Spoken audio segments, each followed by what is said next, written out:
Kisah Nabi Nuh alaihi salam. Setelah Nabi Idris alaihi salam wafat, sedikit demi sedikit iman masyarakat mulai menipis. Iblis dan pasukannya semakin gemar menggoda mereka. Kemudian mereka mulai senang membuat patung.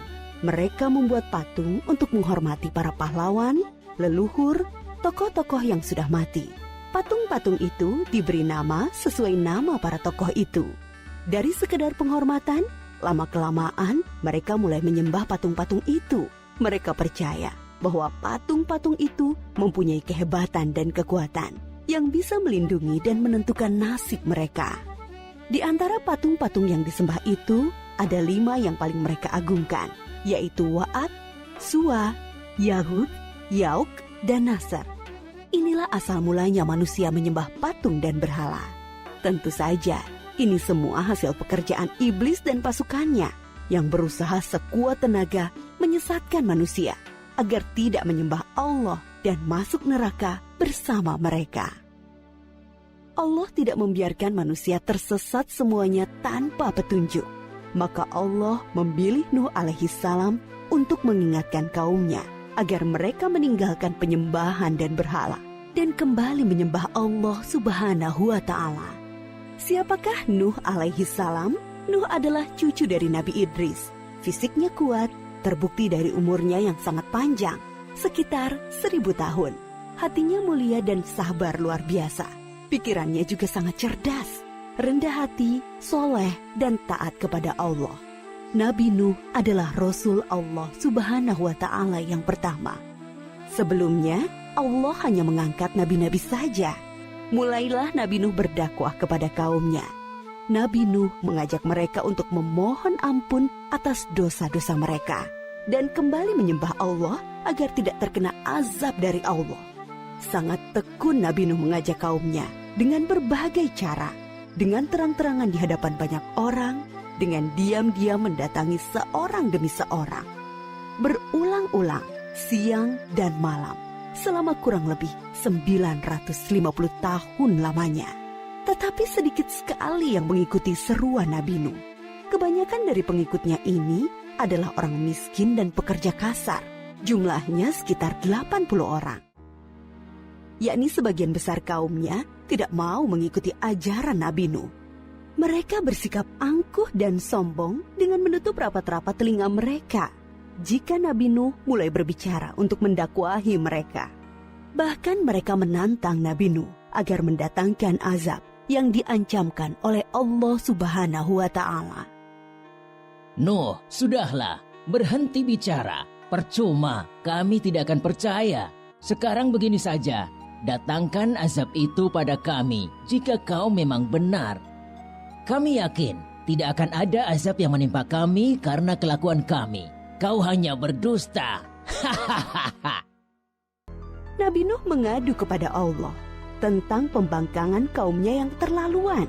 Allah berfirman bahwa memang pengikut Nabi Nuh tidak akan bertambah. Hanya 80 orang itu saja. Selebihnya mereka semua tidak akan beriman karena mereka sudah sangat sesat. Setelah jelas ketetapan Allah bahwa orang-orang itu tidak akan beriman, maka Nabi Nuh memohon kepada Allah. Tuhanku, musnahkanlah seluruh orang durhaka itu dari muka bumi. Mereka hanya membuat kerusakan dan melahirkan anak-anak yang durhaka. Kemudian Allah memerintahkan Nabi Nuh untuk membuat kapal yang besar. Pada masa itu ilmu perkapalan belum berkembang dengan baik. Allah mengajarkan ilmu itu kepada Nabi Nuh. Maka Nabi Nuh bersama pengikutnya membuat kapal besar terbuat dari kayu. Kayu itu didapati dari pohon-pohon di hutan di sekitar mereka. Ejekan kaum Nabi Nuh semakin menjadi-jadi. Melihat pembuatan kapal itu terasa aneh bagi mereka. Apalagi mereka tinggal jauh dari laut. Lihatlah, Terbukti bahwa Nuh gila.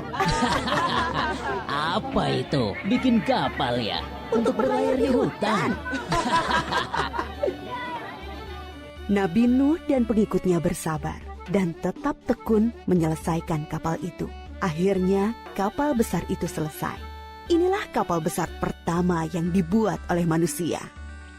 Kemudian Allah memerintahkan untuk mengumpulkan binatang-binatang sepasang-sepasang, jantan dan betina. Semua diangkut ke dalam kapal bersama orang-orang beriman. Semua keluarga Nabi Nuh, termasuk yang diangkut ke dalam kapal, kecuali istri dan salah satu anaknya, Kan'an. Mereka tidak mau masuk ke dalam kapal. Mereka tidak beriman dan termasuk orang durhaka. Sementara itu, langit menjadi gelap. Angin bertiup kencang, petir menggelegar, hujan turun sangat lebat. Dari dalam tanah memancar air yang semakin deras. Juga dari dalam rumah-rumah penduduk, dari dapur-dapur mereka. Dengan cepat, air membanjiri bumi. Makin lama makin tinggi, menenggelamkan rumah, pohon-pohon, dan tentu saja orang-orang di luar kapal Nabi Nuh. Ketika Nabi Nuh melihat sekelilingnya dari atas, tampak putranya, Kan'an, sedang menyelamatkan diri dari banjir. Karena kasih sayangnya kepada anaknya, Nabi Nuh berseru, Anakku sayang, masuklah ke dalam kapal ini. Tidak ada yang bisa selamat dari azab ini kecuali yang berada di dalam kapal. Tidak ayah, aku akan memanjat bukit yang tinggi. Pasti aku akan selamat. Tiba-tiba datang gelombang besar dan Kan'an tidak terlihat lagi. Dia termasuk yang dibinasakan. Nabi Nuh sangat sedih, tetapi beliau menerima keputusan Allah. Di dalam kapal, Nabi Nuh bertasbih, memohon ampun dan berdoa tidak henti-hentinya bersama orang-orang beriman. Setelah beberapa hari, Allah memerintahkan bumi untuk menelan banjir itu. Hujan berhenti, air pun surut masuk ke dalam tanah. Kapal pun berlabuh di daratan lagi. Orang-orang beriman keluar dari kapal dengan tetap bertasbih. Syukur yang tiada terkira. Mereka memulai hidup baru tanpa gangguan orang-orang kafir yang sudah tenggelam, dibinasakan Allah karena kesesatan mereka. Kisah Nabi Nuh memberikan kita pelajaran bahwa durhaka kepada Allah dan tidak patuh kepada Rasul utusannya membuat manusia ditimpa azab di dunia ini maupun di akhirat.